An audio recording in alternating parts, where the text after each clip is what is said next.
মই তাতে বেয়া কাম কৰি মাফ হৈ যালে। নমস্কাৰ বন্ধুসকল, কি খবৰ আপোনালোকৰ? আশা কৰিছোঁ সকলোৱে ভাল আৰু ময়ো ভালে আছোঁ। আৰু আজিৰ ভিডিঅ'টো আপোনালোকে থাম্বনেইলটো চাই আহিছে নহয় জানো? তো আপোনালোকে নিশ্চয় আপোনালোকে গম পাইছে যে ইতিমধ্যে পংকজ পাঠকৰ বহুত বেছি ভাইৰেল হৈছে ৰঙিয়াত। তো ৰহস্যটো কি আজি আপোনালোকক মই ফাদিল কৰি দিম। তো আপোনালোকে নাজানে যে তেখেতে কিহৰ কাৰণে এই তাতে গণ্ডগোল হ'ল বা কাণত ধৰিবলগীয়া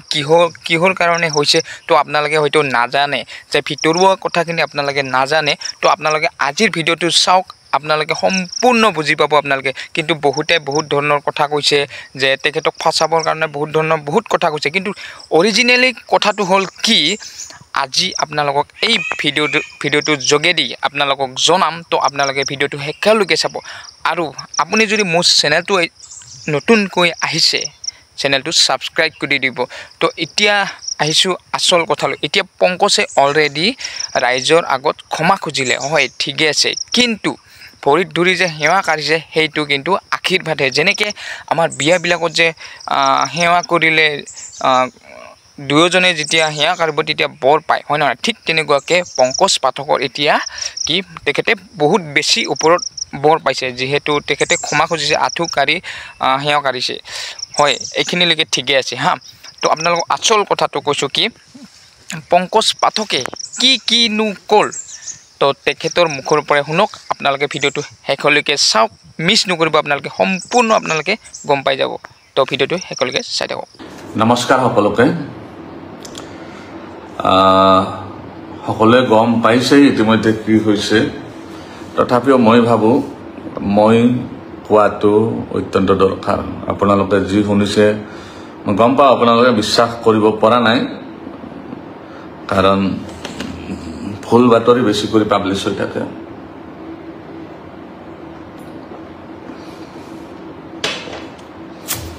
সেইকাৰণে আপোনালোকে বিশ্বাস কৰিব পৰা নাই কাৰণে মই লাইভ আহিলোঁ। আৰু আপোনালোকৰ আজি যিমান ছাপোৰ্ট পাইছোঁ তাৰ কাৰণে মই সঁচাই নিজকে ধন্য মানিছোঁ। যি ধৰণে আপোনালোকে ছাপোৰ্ট কৰিছে তাৰ কাৰণে মই নিজকে সঁচাই বহুত সুখী বুলি ভাবিছোঁ। ঘটনাটো যি হ'ব লগা আছিল সেইটো ছাডেন ঘটনা নহয়। যোৱাকালিয়ে মোক গোৱালপাৰাৰ পৰা কেইজনমান মিডিয়াৰ বন্ধুই ইনপুট দিছিল যে আপোনাৰ লগত এনেকুৱা এটা ঘটনা হ'ব পাৰে আৰু ইয়াতে সেইটো হৈ যাব পাৰে। মই ভাবিছিলোঁ তাতে হাজাৰ হাজাৰ মানুহ আহিব, কোনে আৰু মোক এটেক কৰিব পাৰে, কোনেও নোৱাৰিব। ৰাতিপুৱাৰ পৰা আমি 7 বজাৰ পৰা লাগি আছোঁ ধুনীয়াকৈ, আপোনালোকে দেখিছে। হাজাৰ হাজাৰ মানুহ আহিছে, হাজাৰ হাজাৰ মানুহ আমি সেৱা কৰিছোঁ, সেৱা দিছোঁ, ছাৰ্ভিচ দিছোঁ। তেনেকৈ আমি ধুনীয়াকৈ কেম্পটো কৰি আছিলোঁ। আৰু ধুনীয়া ব্যৱস্থা আছিল, প্ৰশাসনৰ ধুনীয়া ব্যৱস্থা আছিল। প্ৰশাসনৰ পৰা তাতে 4-5জন পুলিচো দিছিলে, সেইকেইজনো ধুনীয়াকৈ তেওঁলোকেও নিজৰ ডিউটি কৰি আছিল। যেতিয়া শেষ হৈ গ'ল, লাষ্ট ভিডিঅ' এটা মই দিছিলোঁ, আপোনালোকে গম পায় যে মানুহ এতিয়া আৰু বেছি সময় নাই, আধা ঘণ্টামানত শেষ হৈ যাব, তো আমিও যাব লাগিব। লাষ্ট যিটো ফেচবুকত লাইভ আছিল আজি ৰাতিপুৱাৰ, মই কৈছিলোঁ যে এতিয়া শেষ হ'ব, আমাৰ যাব ওলাইছোঁ, তেনেকৈ কৈ আমি সামৰিব ওলাইছিলোঁ। লাহে লাহে শেষ হৈ গ'ল। গেটৰ পৰা তেনে 4-5জনমান মানুহ দৌৰি দৌৰি আহিল, দাদা আমি লক্ষীপুৰৰ পৰা আহিছোঁ, আমাক লগাই দিয়ক আপুনি। হ'ব বাৰু, একো নাই, আমাৰ 2জন ল'ৰা আছে, 2জন ল'ৰাক মই ক'লোঁ যে এওঁলোকক লগাই বিদায় দিবা। তেনেতে আমাৰ যিজন আৰক্ষী প্ৰশাসনৰ কেইজনমান মানুহ আছিল তেওঁলোকে ক'লে যে পাঠক দা আপোনাৰতো শেষে হ'ল কেম্প, এতিয়া আমি কি কৰিম, আমাৰ কাৰণে কিবা আছে নেকি দায়িত্ব? মই ক'লোঁ কি আমাৰতো কেম্প শেষ হৈ গ'ল, আমি গাড়ীত উঠিবই লৈছোঁ, চব মাল চাল পেকিং হৈ গৈছে, তো আপোনালোকে যাব পাৰে, আমি এই 4জন ব্যক্তিক বিদায় দি এনে আমিও গুচি যাম। পুলিচৰ মানুহখিনিক যোৱালৈ তেওঁলোকে ৰখি আছিল খাপ পিটি, আৰু যিকেইজনৰ চুলি আছিল, দিয়ক এইটো পইণ্ট নোট কৰি ল'ব, চুলি থকা মানুহ তাতে ৰখি আছিলে খাপ পিটি। পুলিচৰ মানুহখিনি যোৱাৰ লগে লগে তেওঁলোকে বটল এটা আনিলে বটল এটা আনি আমাৰ যি দুজন মানুহ ঔষধ লগাই আছিল সেই দুজনৰ একজনক ধমকিলে ইয়াতে ঔষধ ভৰাই দিয়া এক বটল আমাৰ ল'ৰাজনে ক'লে কি এজনে যে এই ঔষধটো আমি দিয়াৰ অনুমতি নাই এই ঔষধটো আপুনি নিজে ব্যৱহাৰ কৰিব নোৱাৰিব আমিহে লগাই দিম এটো বহুত প্ৰিকশন আছে অকস্মাত যদি কোনোবাই চকু টকু পেলাই দিয়ে এটো আমাৰ বদনাম হ'ব গতিকে আমি তেনেকৈ দিয়াৰ অনুমতি নাই আমি আপোনাক যদি কোনোবা আছে ইয়াতে লগাবলৈ আছে লগাই ল'ব কিন্তু তেওঁলোকৰ আটাইকেইজনৰে চুলি আছিল চুলিৰ সমস্যা নাই তেওঁলোকে লগাই নলয় তেওঁলোকৰ সমস্যা বেলেগত মই কৈ আছো গোটেই ভিডিঅ'টো চাই ল'ব আপোনালোকে তাৰে পিছত কি হ'ল আমাৰ যিজন প্ৰথমতে তেনেকৈ ক'লে তেওঁক বহুত আশ্ৰব্য গালি গালাজ পাৰিলে আমি ইয়াৰে লোকেল মানুহ হয় আমাক নেদিবা কাক দিবা আমাক দিবই লাগিব নহ'লে ঠেং হাত ভাঙি খেদি দিম ইয়াৰ পৰা তাৰপিছত আমাৰ ল'ৰাজনে চুপচাপ গাড়ীত গৈ বহি থাকিল এখন আমাৰ পিকআপ আছে বস্তু আনা গাড়ীখনত গৈ বহি থাকিল বহি থকাৰ পিছত এজন ল'ৰা ৰৈ গ'ল এজন ল'ৰা আৰু সেই দুজন মানুহ আছিল বাহিৰৰ পৰা অহা সেই দুজনক লগাব ধৰিলে ঔষধ তাৰপিছত কি হ'ল সেইজনক ধৰিলে সেইজনেও একেটা কথা কতে দুই থাপ্পৰ বহাই দিলে আমি লোকেল ল'ৰা হয় আমি ইয়াৰে লোকেল মানুহ আমাক নিদিলে হ'ব নেকি তোমালোকৰ এতিয়া গাড়ী চাৰি আমি জ্বলাই দিম ইয়াৰ পৰা ওলাব নিদিওঁ গাড়ী চাৰি জ্বলাই দিম এই বুলি গৈ পেলাই এজনে গেটখন তালা মাৰি দিলে তাৰপিছত তাতে মই গ'লো ল'ৰাজনক থাপ্পাৰ মাৰিলে দুই থাপ্পৰ বহাই দিলে তাৰপিছত মই দৌৰি দৌৰি গ'লো কি হ'ল আমাৰ মানুহক কিয় মাৰিব ধৰিছে তাৰপিছত মই মোবাইলটো লৈ এই মোবাইলটো যেটোত লাইভ আছো এই মোবাইলটো লৈ পেলাই গৈ যিজন মানুহে আমাৰ ল'ৰাজনক মাৰিব ধৰিছে তেওঁৰ ভিডিঅ' বনাওঁত লাগিল আপুনি কিয় মাৰিব লাগিছে আমাৰ মানুহখিনিক এনেকুৱাতো একো কৰা নাই ঔষধটো দিব নোৱাৰে বুলি কৈছে আপোনালোকে মাৰিব নালাগে নহয় তাৰপিছত মোৰ মোবাইলটো এনেকৈ থাপ মাৰি লৈ পেলাই দূৰত পেলাই দিলে দলিয়াই দিলে তাৰপিছত তেওঁলোকৰ দুই তিনিজনে মই যেতিয়া মোবাইলটো বুটলিব গ'লো মোক পিছফালৰ পৰা বেয়া কৰি এইখিনিত লাঠি মাৰি দিলে মই উবুৰি খাই পৰি গ'লো পৰি যোৱাৰ পিছত মই তথাপি মোবাইলটো আনিলো দ্বিতীয়বাৰ কোনে মাৰিলে মই সেইটো ভালকৈ দেখা নাপালো তেওঁলোকৰে মানুহ আছিল তাৰপিছত মোবাইলটো আকৌ ভিডিঅ' বনাবলৈ আকৌ থাপ মাৰি লৈ গৈ পেলাই মোক ঠেলি আছো তাতে মঞ্চত আছে ৱালত এনেকৈ মোক মাৰিব ধৰিলে তাৰপিছত আমাৰ ল'ৰা কেইটাৰ যিকেইজন বেলেগ ষ্টাফ আছিল গ্ৰাউণ্ড ষ্টাফ সেইকেইজনে দৌৰি দৌৰি আহিল মোক বচোৱাৰ কাৰণে অহাৰ পিছত তেওঁলোকৰ তিনিজন মানুহ নে চাৰিজন মানুহ আছিল সেইটো গ্ৰুপৰ তিনি চাৰিজন মানুহে কি কৰিলে আমাৰ যিকেইজন সৰু ল'ৰা আছিল সেইকেইজনক মাৰিব ধৰিলে মাৰপিট কৰাতে আমাৰ কেইজনৰ লাগিল আমাৰ 7জন ল'ৰা আছিল তেওঁলোকৰ 3 বা 4জন আছিল তো এই কেইজন হ'ল ডেকা ল'ৰা তো এই কেইজনৰ লগত ক্লাছ হৈ গ'ল তেওঁলোকৰ তাৰপিছত তাতে যিকেইজন লক্ষীপুৰৰ পৰা অহা মুছলমান ব্যক্তি আছিল সেইকেইজনে আমাৰ মানুহখিনিক কোনো প্ৰকাৰে এই কৰি টানি টুনি লৈ গৈ পেলাই আমাক অফিসটোত ভৰাইলে ক'লে দাদা আপুনি ইয়াতে ভৰাই সোমাই থাকক এই মানুহকেইজনৰ ৰেহৰূপ আমি ভাল দেখা নাই এইকেইজনৰ অলপমান কিবা সমস্যা আছে তো আমি ইমিডিয়েট পুলিচক ফোন কৰিছে আপুনি চিন্তা নকৰিব তেতিয়া লগে লগে মইও অফিসটোৰ ভিতৰত গৈ ইমিডিয়েট মই আমাৰ নলবাৰীৰ যেহেতু মই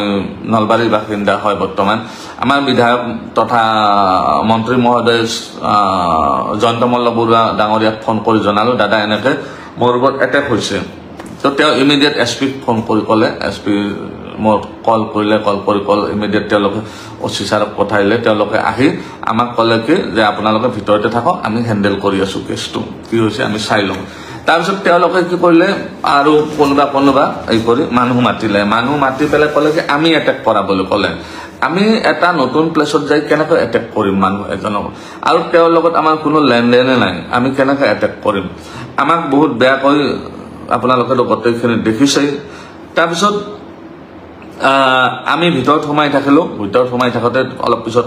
মেজিষ্ট্ৰেট ছাৰ আহি পেলাই মোক ক'লে যে তেওঁলোকে বহুত উগ্ৰ হৈ আছে আপুনি বাহিৰত গ'লে আপোনাক মাৰি দিব পাৰে বেছি মানুহ নাছিল ইয়াতে আৰু এটা কথা ক্লিয়াৰ কৰি দিওঁ এই যিটো ইনচিডেণ্ট বা এইটো যিটো প্ৰি প্লেনেড হয় ইটোৰ লগত গোৱালপাৰাবাসী ৰাইজৰ কোনো সম্পৰ্ক নাই কোনেও গোৱালপাৰাবাসী ৰাইজক গালি নিদিব বা তেনেকুৱা একো বেয়া কথা নকয় যেন এইটো এটা কেইজনমান মানুহৰ এটা গ্ৰুপৰ লগত গ্ৰুপৰ কথা আৰু তাত গোৱালপাৰাবাসী ৰাইজ নাই তাতে আছিল কিমানজন 30জন বা 40জন মানুহ তেওঁলোকৰে গ্ৰুপ হয় এইটো তেওঁলোকৰ গ্ৰুপৰ মানুহ আছিল 30জন মান 40জন গোৱালপাৰাবাসী তাতে কোনো লেনদেন নাই গোৱালপাৰাবাসী আহাই নাছিল তাতে তাৰপিছত কি হ'ল মোক ভিতৰত আমি বহি থাকিলোঁ কিছু সময় 2 ঘণ্টামান বহি থাকিলোঁ বহি থকাৰ পিছত মেজিষ্ট্ৰেট ছাৰে আহি ক'লে যে কথাটোতো বহুত হেৰি হৈ গৈছে বহুত হাল্লা তেওঁলোক বহুত উগ্ৰ হৈ আছে আপোনাক ইয়াতে পৰা অলপ পঠাব দিগদাৰ হৈ আছে অলপ সমস্যা হ'ব পাৰে বা তেওঁলোকে কেনেকৈ আপোনাক ইয়াতেও দৰ্জা ভাঙি দি এটেক কৰিব পাৰে গতিকে আপুনি এটা কাম কৰক আপুনি যেহেতু জনা বুজা মানুহ তো আপুনি তেওঁলোকক আমি বাহিৰত লৈ যাম ধুনীয়াকৈ তেওঁলোকে কৈ আছে কি মাফ খুজিব লাগে তো জাগাৰ বদনাম হৈছে বুলি মাফ খুজিব লাগে জাগাৰ বদনাম কেনেকৈ হ'ল আমি যদি তেওঁলোকৰ মতে আমি যদি মাৰিছো তেনেহ'লে জাগাৰ বদনাম নহয় তেওঁলোকে যদি মাৰিছে তেতিয়াহে জাগাৰ বদনাম হ'ব তো মই ক'লো ঠিক আছে ছাৰ যদি তেওঁলোকে সেইটো বিচাৰে তো মই ৰেডি আছো যাতে আমাৰ যিখিনি মানুহ আছে এইখিনিৰ মই প্ৰাণ কেইটা লৈ পেলাই যাব পাৰো সহৰিৰে যাব পাৰো তাৰপিছত মেজিষ্ট্ৰেট ছাৰ আৰু যিখিনি আৰক্ষী প্ৰশাসন মানুহ আছিল সেইখিনি আমাক বাহিৰত লৈ আহিলে সেই অফিস ৰুমটোৰ পৰা আপোনালোকে দেখিছে অফিস ৰুমটোৰ পৰা একদম ফিল্ডৰ মাজলৈকে 50-60 মিটাৰ এই গোটেইখিনি আমাক মাৰপিট কৰিছে লঠিয়াইছে গুৰিয়াইছে চৰিয়াইছে পিছফালৰ পৰা এনেকৈ যিমান পাৰিছে তেওঁলোকে মাৰিছে মাৰাৰ পিছত মোক আনি পেলাই এলোকে পুলিচ প্ৰশাসনৰ মানুহখিনি ক'লে ঠিক আছে আপুনি এড্ৰেছটো কৰি দিয়ক কথাখিনি কৈ দিয়ক মই কথাখিনি তেওঁলোকক থিয় হৈ যেতিয়া হাত জোৰ কৰিব ধৰিলোঁ পিছফালৰ পৰা এনেকৈ একজনে ধাম কৰি মোক মাৰিছে এনেকৈ পিছফালে এইখিনি তাৰপিছত এনেকৈ একজনে ওপৰত উঠি এনেকৈ হেঁচি দিছে মোক তলত আঁঠু কাঢ়িব লাগিব তাৰপিছত মই আঁঠু কাঢ়িলোঁ আঁঠু কাঢ়াৰ পিছত ইমান পিছফালৰ পৰা লঠি আছে ইমান মানে মাৰিছে বেয়া কৰি এতিয়া মোৰ ইফালে চব বিষ হৈ আছে তো ইমান তাৰপিছত আমাৰ ল'ৰাকেইটাক আৰু ভয়ংকৰ কৰি পিটিছে ইমান পিটিছে তাৰপিছত কি হ'ল আপোনালোকেতো বাকীখিনি দেখিছে মই তেওঁলোকক কাণত ধৰি তেওঁলোকে এনে মাফ খুজিলে নহয় কাণত ধৰি মাফ খুজিব লাগে মই হ'ব কাণত ধৰি মাফ খুজিম আমাৰ মুঠতে প্ৰাণকেইটা লৈ আমি যাতে যাব পাৰোঁ সুকলমে যাব পাৰোঁ ইয়াৰ পৰা যাতে আমাৰ ইয়াত কৰি আৰু বেলেগ একো অসুবিধা নহয় ল'ৰাকেইটাৰ যাতে মই জীৱন ল'ৰাকেইটা সৰু ল'ৰা ইহঁতৰ যাতে জীৱনটো লৈ যাই দিব পাৰোঁ যাতে তেওঁলোকৰ মাক দেউতাকে যে ৰখি আছে তেওঁলোকৰ যাতে মই সুকলমে মাক দেউতাকক গতাই দিব পাৰোঁ এইটো আপোনাৰ ল'ৰা হয় মই মোৰ কাৰণে যাতে একো অসুবিধা নহয় এই কাৰণে মই তেওঁলোকক আঁঠু কাঢ়ি কাণত ধৰি মাফ খুজিছোঁ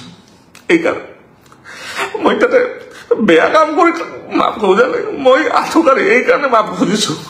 এইকাৰণে মাফ খুজিছোঁ যাতে আমাৰ ল'ৰাকেইটাৰ প্ৰাণ বাচে সেইকাৰণে মই মাফ খুজিছোঁ মই আঁঠু এইকাৰণে কাঢ়িছোঁ